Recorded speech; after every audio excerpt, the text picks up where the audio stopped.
যখন মানুষ বুঝে ফেলে তার উপস্থিতি কারো জীবনে জরুরি নয়, তখন সে ধীরে ধীরে নিজেকে সরিয়ে নেয় সব কিছু থেকে। কোনো ঘোষণা দেয় না, কোনো শব্দও করে না, শুধু ভেতরে ভেতরে আলগা হয়ে যায় সব বন্ধন। সে আর মানুষের ভিড়ে মিশতে চায় না, চেনা মুখগুলোকেও দূর থেকে দেখে।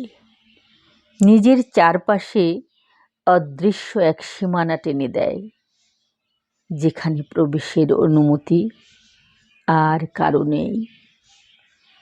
আগে যে জিনিসগুলোতে আনন্দ পেত, সেগুলো ধীরে ধীরে রং হারায়, হাসিটা কমে আসে, কথাগুলো অদ্ভুতভাবে সংক্ষিপ্ত হয়ে যায়।